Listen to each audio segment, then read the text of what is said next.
이 시간 우리 다 같이 일어나셔서 신나게 찬양 올려드리도록 하겠습니다.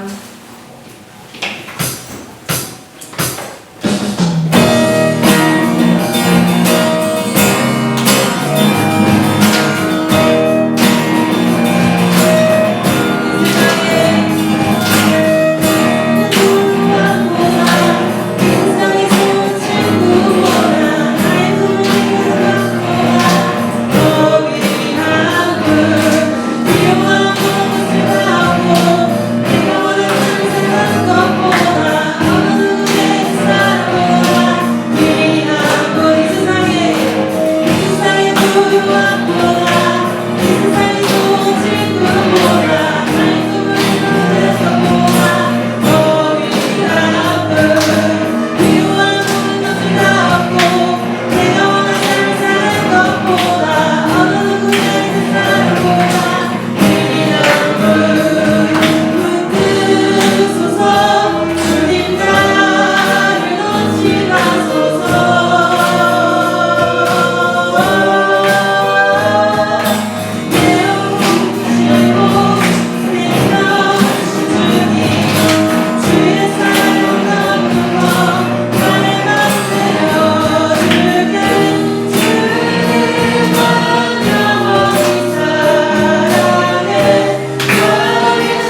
부르실 때 하나님 우리가 정말 이 세상의 그 무엇보다 하나님 아버지를 바라는 사람이 되기를 원한다고 세상을 바라보고 세상을 사랑하기보다 하나님 아버지를 사랑하고 하나님 아버지를 위하는 삶 살기 원한다고 그 삶을 살아갈 때 그 참 기쁨이 무엇인지 깨닫기 원한다고 그리고 또 이 시간 예배를 위해서 다 같이 기도하도록 하겠습니다. 기도하겠습니다.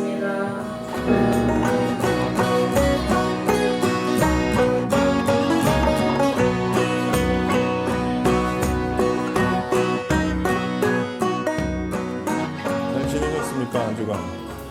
지난주에는 정말 여러분들이 막 방금 전까지 달리기라도 하고 온 사람들처럼 너무 지치고 피곤하고 어두워 보였는데 그래도 오늘은 조금 시험을 앞두고 있는데 약간 지금 내려놨나요? 포기했나요? 그죠? 지금쯤은 그럴 수도 있죠. 괜찮아요. 일단 하나님 마음에 평안 주시면 된 거죠, 뭐 그걸로. 그죠? 네, 평안하게 잘 보시기 바랍니다. 목사님 여기서 지난주에도 기도했는데 기도하는 거 알고 있죠? 네, 그래도 시험 기간이라고 빠진 친구들보다는 시험 기간에도 이렇게 여러분들 나와 있는 여러분들이 하나라도 더 맞을 수 있도록 저는 그렇게 기도하고 있습니다. 찍어도 맞을 수 있도록 기도하겠습니다. 아시겠죠? 대신 공부 열심히 해야 되겠죠? 자, 지난 시간에랑 비슷한 지금 본문을 우리가 말씀 봤는데요. 지난 시간에 우리가 가인이 아벨을 죽이고 하나님과 가족들을 떠나서 성을 쌓고 그리고 거기서 후손을 낳았다는 그런 이야기를 우리가 보았습니다. 가인의 후손들 중에는 경제, 또 기술, 또 뭐 여러 가지 분야에서 예술, 여러 가지 분야에서 아주 뛰어난 사람들이 가인의 후손으로 많이 나왔다. 그래서 세상 속에서 아주 주름 잡는 사람들이 많이 나왔는데 그러나 핵심은 뭐예요? 그들이 아무리 뛰어났어도 죽음으로 인한 절망에서 희망을 줄 수는 없었다. 이 얘기를 했어요. 그러면서 지난 시간에 우리가 마지막에 뭘 봤어요? 하나님이 죽은 아벨 대신에 다른 셋을 다른 자녀인 셋이라는 아들을 주셨고 그 셋의 후손인 에노스를 통해서 사람들이 다시 하나님의 이름을 부르며 예배자가 세워지며 그렇게 희망이 다시 시작되었다. 이렇게 말씀을 나눴었습니다. 오늘은 그 이후에 일어난 이야기를 좀 살펴보려고 하는데요. 이제 그 이후에 인간의 역사가 어떻게 됐고 그리고 이제 노아와 홍수 심판까지 봐야 되는데 그 전에 여러분들과 오늘 이 시간에는 지난주에 말씀 나눴던 것 중에 조금 우리가 짚고 넘어야 될 부분들 정리를 해야 될 부분들을 한번 더 살펴보려고 합니다. 지난 시간에 동생을 죽인 가인이 자기 가족들, 아버지를 떠나서 하나님을 떠나서 다른 지역으로 피신을 하면서 하나님께 뭐라 그랬냐면 길 가다가 누가 나 만나다가 나 죽이면 어떡해요? 나 두렵습니다. 나 보복당할까 봐 두렵습니다. 이렇게 말해요. 그리고 하나님을 떠나서 가인이 한 여자를 만나서 결혼을 하고 성을 쌓고 자식을 낳고 살았다. 이런 이야기를 했습니다. 그러면 이제 여기서 생기는 궁금증이 있죠. 중고등부 또 뭐 청년부 설교를 하다 보면 이 부분쯤 이제 창세기를 설교하다 보면 여러분들에게서 질문들이 생겨나는데 그 질문이 뭐냐면 성경에 아담과 하와, 가인과 아벨만 기록되어 있는데 그러면 가인이 아벨을 죽이고 도대체 두려워하는 사람들, 보복할까 봐 두려워하는 사람들은 누구냐? 그리고 가인이 아내를 맞이했다고 하는데 그럼 가인이 맞이한 아내의 정체는 이 사람들은 어디서 튀어나왔는가라는 질문을 여러분들이 하게 되어 있습니다. 지난주에 분반 모임 하시면서 한 사람 왜 이렇게 돼요? 선생님한테 질문했던 사람 아무도 없었어요. 궁금하지 않았어요. 너무 믿음이 좋아가지고 그런가 보다 성경이 말하면 그런가 보다 했구나. 믿음이 좋아요. 좋은데 한번 정리를 한번 해보려고 해요. 결론부터 말씀을 드리면 성경이 말하고 있지 않지만 가인은 아담과 하와가 낳은 딸 중에 또는 그 손녀 중에 하나와 결혼을 한 게 맞습니다. 그리고 가인이 아벨을 죽인 뒤에 자기에게 보복을 할까 봐 두려워했던 사람들은 아담의 다른 자녀들 혹은 그 자녀의 자녀들 그러니까 가인에게 있어서는 형제나 친척들 또 그 조카들 이런 사람들에게 보복을 당할까 봐 두려워했던 게 맞습니다. 이게 맞아요. 제가 지난주에도 살짝 그냥 설명을 하면서 하나님이 성경에 구원에 필요한 것만 이야기하시고 나머지는 언급 안 하신 거지 없었던 일이 아니다 말씀드렸는데 이걸 이제 여러분들이 기억을 하시기 바랍니다. 하나님이 아담을 창조하시고 뭐라 그러셨어요? 생육하고 번성하라 땅에 충만하라. 1장 28절에 보면 땅을 다스리라 정복하라 가득하라. 쉽게 말하면 무슨 말이냐면 하나님이 아담을 창조하시고 자식을 많이 낳아서 이 땅에 너와 같은 사람을 가득 채워라. 하나님은 그런 명령을 내리셨어요. 그러니까 자식을 많이 낳으라고 명령을 내리셨으니까 아담은 정말 열심히 자식을 잘 낳을 수 있는 그런 몸의 신체적인 준비가 되어 있는 상태로 태어났다는 것을 우리가 창조되었다는 것을 우리가 알 수 있죠. 가인이 아벨을 죽인 후에 하나님께서는 아담에게 셋이라는 또 다른 아들을 주셨는데 그때 나이가 130살이라고 해요. 그러니까 성경은 아벨을 대신해서 하나님이 셋을 주셨다라고 말하니까 우리가 생각할 때는 가인과 아벨 다음에 셋이 셋째 아들인가 보다 이렇게 생각을 하지만 그러나 성경은 그 다음에 아벨이 죽은 다음에 대신해서 셋을 주셨다고 했지 셋이 세 번째 자녀라고 말하지 않아요. 그죠? 그렇게 말하지 않아요. 그러니까 가인이 아벨을 낳은 후에 적어도 100여 년 동안 아담과 하와는 하나님 명령대로 계속해서 자식을 낳았다고 보는 것이 자연스럽죠. 그렇죠? 자연스러워요. 거의 100년 동안 아담과 하와는 많은 자녀를 계속해서 낳았습니다. 그러니까 가인이 아벨을 죽이고 도망갈 때쯤에 되면 제가 책을 찾아봤더니 100년 동안에 아마도 적어도 가인과 그 후손들이 적어도 그 당시에 한 2천여 명 정도는 있었을 것이다. 100년이니까 벌써 세대를 25년으로만 끊어도 4개의 세대가 지나가는 거기 때문에 약 한 2,000명 정도의 사람이 살았을 것이다. 여러분도 먼 친척 오랜만에 두고 결혼식 가면 안녕하세요. 그냥 거기서 무조건 안녕하세요 인사하면 엄마 아빠는 누구야? 누구네 집 아들이야? 누구네 집 삼촌이야? 고모야? 막 얘기하지만 한 두 다리만 건너가도 잘 모르죠. 그냥 안녕하세요 하라니까 그냥 안녕하세요 하는 거죠. 그것도 아까도 인사했는데 모르고 또 인사하기도 하고 그러잖아요. 그죠? 또 어릴 때 봤다 그러고 어려서만 잠깐 봐서 기억도 못하고 가까운 친척이라도 우리도 기억을 잘 못해요. 그런데 100여 년 동안에 약 2천여 명, 제가 볼 때는 그거보다 훨씬 더 많았을 것 같은데 그런데 그렇게 많은 사람들이 살았다? 그럼 그 사람들이 가족이라는 개념들이 이제 사라지는 거죠. 그런 시대였을 거라는 것을 우리가 생각을 해볼 수가 있어요. 그렇기 때문에 가인이 아벨을 죽였다? 최초로 일어난 이 살인 사건은 아담의 모든 자손들 또 아담의 가인 말고도 다른 아담의 성경이 말하지 않은 많은 자손들과 그들의 자손들에게 있어서는 가족이 가족을 죽여 형제를 죽여 충격적인 사건이었을 거예요. 그렇기 때문에 가인이 아벨을 죽이고 나서 하나님 앞에 내가 길 가다가 만나는 사람이 나 죽일까 봐 두렵습니다 라고 생각하는 건 왜 그런지 아주 자연스러운 게 왜 그러냐면 만나는 사람마다 다 모기 때문에 알고 따지고 보면 다 가족들 관계이기 때문에 어떻게 가족이 가족을 죽일 수 있어 하는 두려움이 마음에 생기는 것이 자연스럽다. 오히려 모르는 사람, 전혀 생판 모르는 사람이 길 가다 날 죽일까 봐 두렵습니다. 이렇게 생각하는 게 더 부자연스러운 거죠. 그리고 가인이 그곳을 떠나서 결혼한 여자는 아마도 아담의 손녀나 아니면 증손녀, 딸 중에 하나였을 것이라고 그렇게 추측을 할 수가 있습니다. 그 근거가 뭐냐? 사도행전 17장 26절에 보면 뭐라고 말하고 있냐면 하나님이 인류의 모든 족속을 한 혈통으로 만드셨다라고 말하고 있어요. 따라해 보세요. 하나님이 인류의 모든 족속을 한 혈통으로 만드셨다.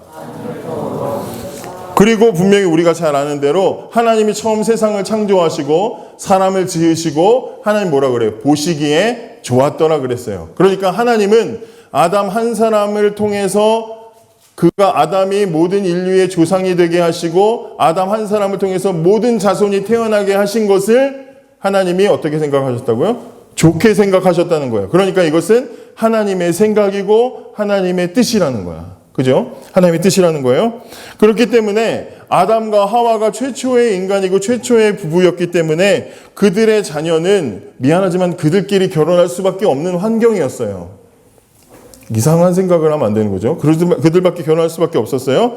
하나님은 이런 가족 간의 결혼을 세상의 인류의 숫자가 충분히 늘어나서 더 이상은 가까운 몇 촌 안 되는 가까운 가족과 결혼할 필요가 없을 때까지 하나님은 허락하셨어요. 성경이 말하는 건 여기까지예요. 그리고 나서 더 이상 굳이 가족끼리 결혼을 하지 않아도 될 만큼 충분히 모르는 사람이 많아질 때쯤 출애굽기에 가서 하나님은 율법으로 가족 간의 결혼을 금지하십니다. 이제 여러분들이 그렇게 생각하셨죠. 그래도 어떻게 가족끼리 결혼할 수가 있는가? 또 그리고 여러분들이 조금 뭐 생물이나 이런 관심을 가지면 가족끼리 결혼을 하면 유전학적으로 유전병이 생기거나, 그죠? 열성이 자꾸 남아서 계속 어떤 유전병이나 이런 전염병들이 계속해서 이제 이렇게 전해지잖아요. 그죠? 사라지지 않고. 그래서 굉장히 뭐 그런 안 좋은 기사나 그런 뉴스들도 우리가 보게 되잖아요. 자, 그런데 물론 그럴 수 있죠. 그런 일들이 있을 수 있죠. 그게 우리가 걱정이 되기도 하죠. 하나님 그런 위험에 노출시켰을까? 이런 생각을 하기도 하죠. 자, 그런데 성경이 말하는 것은 뭐냐면 지금은 성경도 그걸 금하고 있고 그다음에 세계적으로도 가족 간의 결혼을 금지하고 있죠. 그죠? 특별한 무슨 뭐 어디 오지에 있는 부족이 아니면. 자, 그러면 아담과 하와도 정말 그랬을까? 그런 위험성이 있었을까? 그렇지 않다는 거예요. 왜냐하면 아담은 많은 자손을 낳도록 하나의 명령 자체가 너 자식 많이 낳아라. 이게 명령이었어. 주신 명령이었어. 그렇기 때문에 자식을 많이 낳을 수 있는 최적화된 준비를 갖추고 있는 사람이었어요. 지금은 뭐 누가 결혼을 하면 자식을 잘 낳는 부부도 있지만 뭐 자식을 잘 못 낳는 뭐 그런 어떤 가족들도 있잖아요. 그죠? 그래서 뭐 여러 가지 과학적인 어떤 도움을 통해서 의학적인 도움을 통해서 자식을 낳기도 하죠. 뭐 시험관 아기를 낳기도 하고 뭐 이렇잖아요. 그죠? 자, 그런데 하나님이 아담은 그렇게 만들지 않았다는 거예요. 왜? 하나님이 분명히 아담을 만드시고 보시기에 좋았더라 했을 때는 아담은 유전학적으로도 굉장히 아주 준비가 잘 되어 있는 완벽한 유전자를 가진 인간으로 창조를 하셨을 거라는 거예요. 하나님이 창조하시면서 유전적으로 뭔가 문제가 있는 채로 만들진 않았을 거 아니에요? 옛날에는 우리 어른들도 보면요. 저희 할머니도 저희 아버지 형제가 7남매, 저희 어머니 형제도 7남매야. 그러니까 옛날에는 보통 7, 8 막 이렇게 자녀를 낳으셨어요. 얼마 전에 우리 손 목사님 그 가정에 장례가 나가지고 참여해서 갔다 왔는데 거기도 그 아버지 손 목사님 아버지 형제가 8형제인가 9형제인가 그러신다고 그랬어요. 그 옛날엔 보통 기본이 그렇게 나셨어. 근데 이렇게 아버지 형제들 이렇게 보면요. 다 건강하시냐? 그렇지 않아. 아버지 형제들이 다 비슷비슷하게 생기셨는데 그 중에 저희 형제 어떤 아버지, 저희 작은 아버지 중에 어떤 분은 좀 키가 좀 작으시고, 좀 그런지 좀 약하시고, 이런 분들이 있어요. 다 건강하지 않고 약간 약한 사람이 태어날 수도 있어. 사람이 그렇다면, 지금은 그렇다는 거예요. 그런데 아담과 하와는 하나님이 완전한 유전자로 창조를 하셨기 때문에 아담과 하와가 낳은 자녀들도 역시 완전한 유전자를 가지고 태어난 자녀들이었을 것이다. 우리가 그렇게 볼 수 있어요. 그렇기 때문에 가인이 같은 집안 사람과 결혼을 했어도 역시 유전적으로도 병이 생기거나 하는 문제가 없었을 것이다라고 보는 거예요. 자, 인간은 모두 다 아담의 후손이고 홍수 사건이 일어난 뒤에는 누구의 후손으로 태어나는 거예요? 노아의 후손으로 태어나잖아요. 그죠? 노아의 후손으로 태어나요. 다 한 집안 후손으로 태어났어요. 아담과 노아에게 하나님은 동일하게 성경에 보면 처음에 창조하실 때랑 그 다음에 홍수 심판이 일어난 다음에 노아에게 다음에 보겠지만 명령을 하시는데 똑같은 명령을 하셔요. 생육하고 번성하고 땅을 충만하라는 명령을 내리셔요. 자식을 많이 낳으라는 명령을 내리십니다. 그런 환경 속에서 가까이 같은 친척이나 가족 간에서의 그렇게 자녀를 낳는 것은 어쩔 수 없는 상황이었고 그것이 유전적으로도 문제가 되지 않았다라는 거예요. 자, 그러면 이 유전적인 문제는 언제 생기느냐? 인간이 타락한 뒤에 서서히 인간 세계로 유전적인 문제가 들어오게 됩니다. 그래서 인간이 타락한 다음에 홍수 심판도 거치고 바벨탑과 같은 사건을 거치면서 인간의 신체에 변화가 일어난 것을 우리가 보게 돼요. 창세기 5장에 보면 이 아담의 족보가 나와 있는데 여러분 살짝 한번 보실래요? 창세기 5장에 아담의 족보 읽어보진 않아도 되는데 그냥 슬쩍만 봐도 대충 나이가 몇 살이야. 창세기 5장에 쓱 보면 몇 살, 그냥 아무나 하나 그냥 한두 사람 자꾸 읽어봐봐. 몇 살까지 살았대요? 아담은 일단 몇 살까지? 930살까지 살았대. 그다음 800살 살고 912세 살고. 그래서 평균 아담의 후손들은 평균 905년을 삽니다. 905년. 9살 살았다는 게 아니라 90살 살았다는 게 아니라 905년을 살았어요. 905년. 지금은 90살만 넘어도 90세만 넘으셔도 와, 되게 오래 사셨 이러잖아요. 그런데 아담 때는 몇 살 살았다고요? 900살 넘게 살았다는 거예요, 사람들이. 자, 그런데 그 인류의 수명이 언제 급격하게 줄어들어요? 홍수 심판 이후에 급격하게 줄어들어서 120세 밑으로 떨어집니다. 그리고 홍수 심판 이후에 창세기 8장 22절에 보면 그때 땅에 무슨 일이 생기냐? 추위와 더위가 생겨요. 추위와 더위가 창세기 8장 22절에 보면 땅이 있을 동안에는 심음과 거둠과 추위와 더위와 여름과 겨울과 낮과 밤이 쉬지 않는다. 이때부터 홍수 심판 이후에 인간이 타락하고 쫓겨나고 또 타락해서 홍수 심판을 받은 이후에 인간 세계에 생긴 것이 뭐예요? 추위와 더위와 그리고 질병과 문제들이 생겨나기 시작하고 인간 수명은 급격하게 줄어들기 시작하는 거예요. 그러니까 창세기의 아담부터 그리고 그다음에 성경에 나와 있는 이런 인물들의 이야기들은 서서히 인간의 수명이 줄어들어가는 과정 속의 이야기라는 거예요.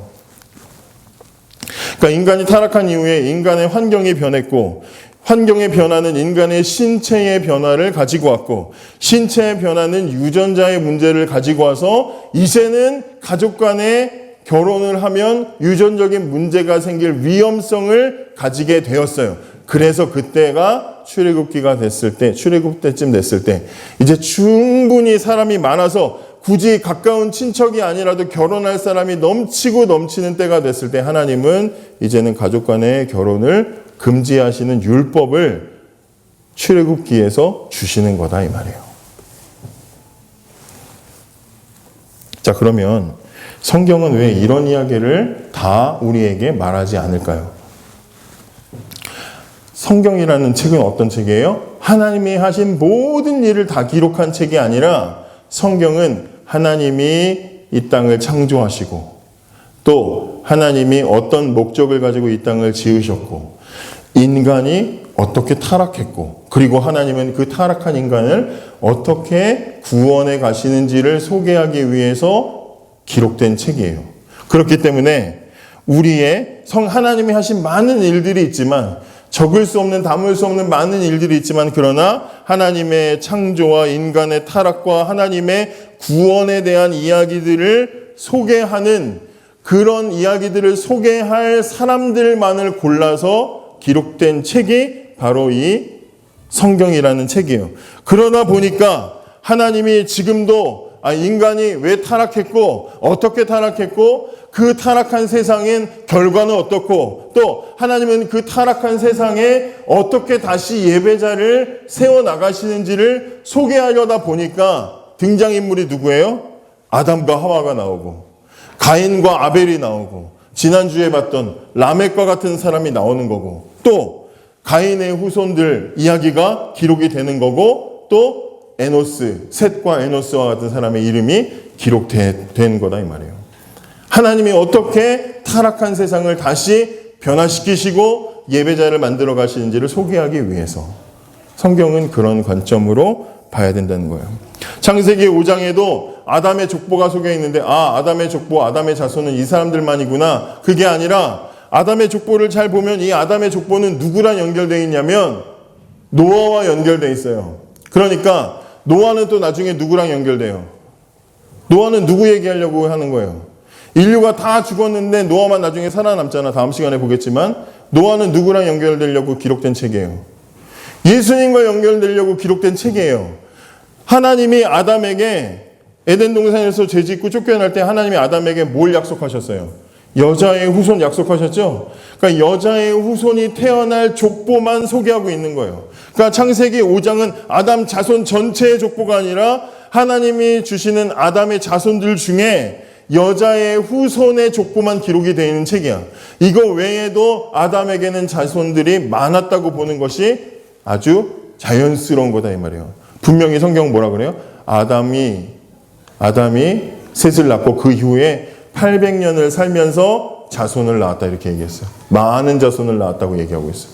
그러니까 성경의 이야기가 그렇게 되어 있다는 거죠. 그렇기 때문에 우리가 성경을 볼 때 여러분, 저 보세요. 여기 보세요. 성경을 볼 때 성경이 말하는 것과 말하지 않는 것이 있어. 그럼 우리는 어딜 따라가야 돼요? 어딜 따라가야 돼요? 말하는 것과 성경이 말하지 않는 부분이 있어. 여러분 어디 따라가야 돼요? 어디 따라가야 돼요? 우리는 성경이 말하는 것까지 따라가는 거예요. 성경이 말하는 데까지 따라가야 돼요. 둘 중에 하나를 선택해야 된다면 여러분 우리는 성경이 말하는 데까지 따라가야 돼요. 제 주보에 보면 제가 어려운 말 하나 집어넣었죠. 성경 구절 밑에 계시 의존 사색이라는 말 있죠. 계시 의존 사색. 너무 제가 작게 썼나요? 계시 의존 사색이라는 말이 있어요. 이게 무슨 말이에요?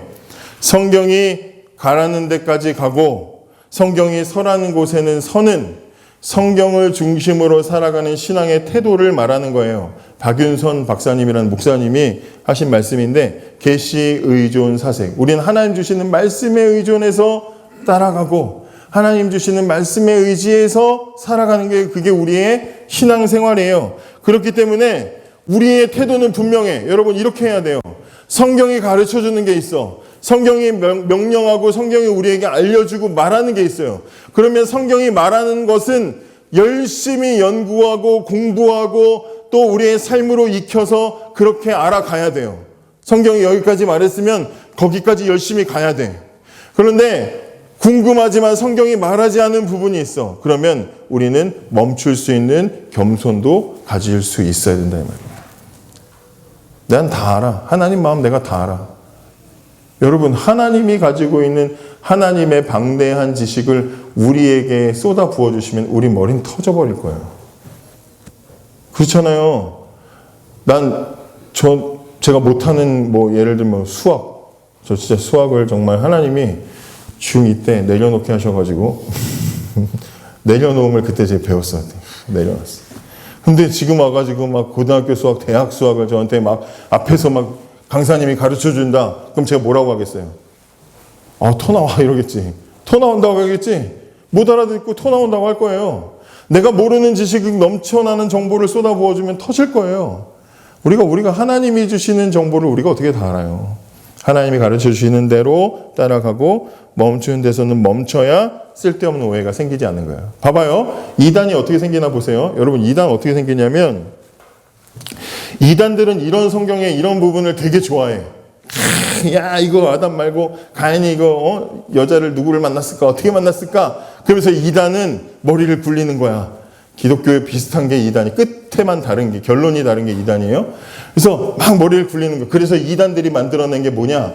이중 아담론이라는 게 있어요. 이중 아담론. 그냥 여러분 기억이 오늘 끝나고 집에 갔는데 이중 아담론 얘기하면 안 돼 집에 가서 그냥 이런 게 있다는 거야. 이중 아담론은 뭐냐면 하나님이 창세기 1장에 보면 하나님 창조 얘기 나오잖아요. 근데 2장에 보면 또 창조 얘기가 또 나오는 것처럼 나왔잖아. 그러니까 창세기 1장의 창조와 2장의 창조를 다르게 보는 거야. 그래서 1장에 하나님이 사람을 창조하셨는데 그때는 짐승처럼 영혼이 없는 인간을 만들었어. 근데 그 중에 제일 영리한 아담이 이거 괜찮네. 그래서 걔한테 아담한테 이제 두 번째 창조로 이제 생기를 불어넣어 가지고 이제 인간을 다스리게 하신 거야. 그러면 생각해봐요. 그러면 영혼이 없이 그냥 짐승과 같이 처음에 첫 번째로 1장에 창조한 인간은 뭐야? 그 인간은 뭐야? 그게 요즘 말로 하면 뭐야? 좀비야. 그게 좀비. 좀비잖아. 하고 돌아다니는 좀비잖아. 아무 생각 없이. 그럼 하나님이 좀비를 만들었다는 건 뭐야? 근데 그렇게 생각을 하는 거예요. 성경이 말하지 않는 데까지 자꾸 들어가다 보니까 이상한 얘기까지 가는 거다 이 말이에요. 그러나 창세기 1장과 2장은 같은 이야기죠. 창세기 1장과 2장은 두 번 창조했다는 이야기가 아니라 2장은 1장을 요약한 이야기죠. 그죠?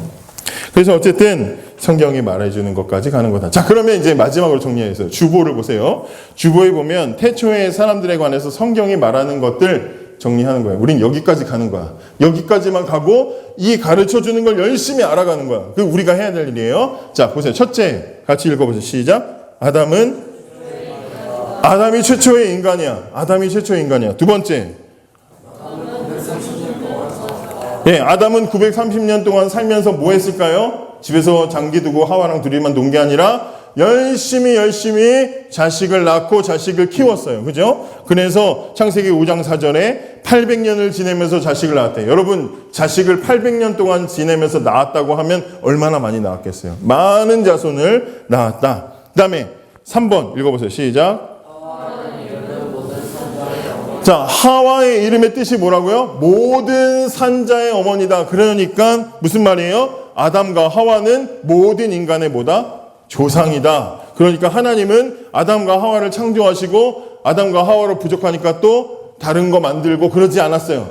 추가 창조로 사람을 만들지 않으셨다. 아담과 하와를 만드신 이후에는 우리가 태어나는 방식대로 엄마가 배 아파가지고 자식을 낳는 방식대로 태어나게 하셨다.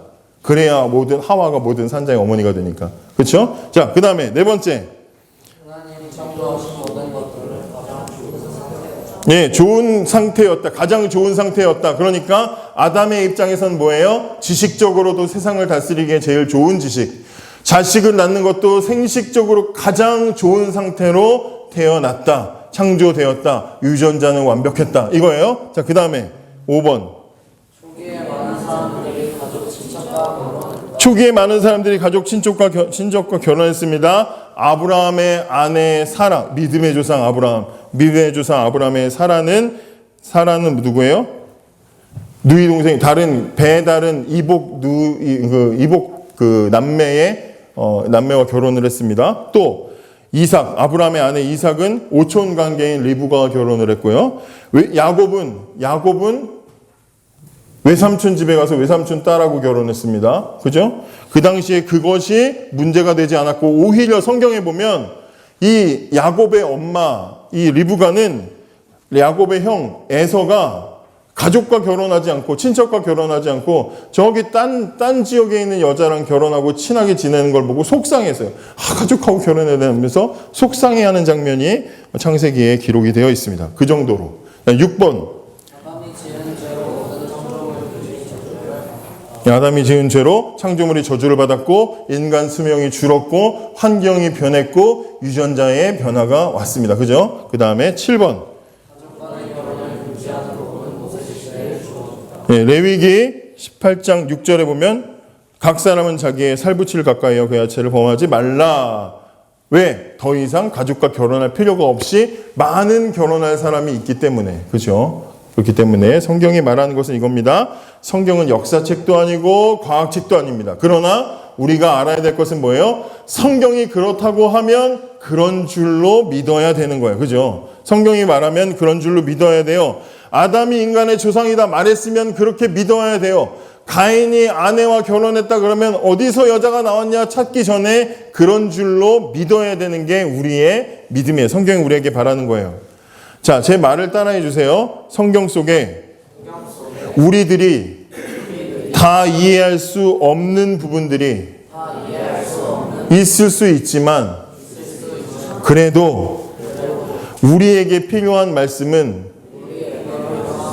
단 하나도 빠지지 않았다는 것을 나는 믿습니다. 그게 우리 믿음인 거예요. 성경이 말하지 않은 게 있을 수 있어. 그러나 우리에게 있어서 필요한 것은 하나님이 다 말씀해 주셨다고 믿는 게 그게 성경에 대한 우리의 믿음인 거예요. 말씀하신 데까지 가고 말하지 않는 것에서는 멈출 수 있는 것이 우리의 신앙입니다. 우리가 마지막으로 여러분 한번 성경 찾아보시겠어요? 이사야 34장 이 구절을 읽고 마칠게요. 같이 한번 읽어보겠습니다. 시작. 너희는 여호와의 책에서 찾아 읽어보라. 이것들 가운데서 빠진 것이 하나도 없고 제짝이 없는 것이 없으리니 이는 여호와의 입이 이를 명령하셨고 그의 영이 이것들을 모으셨음이라. 아멘.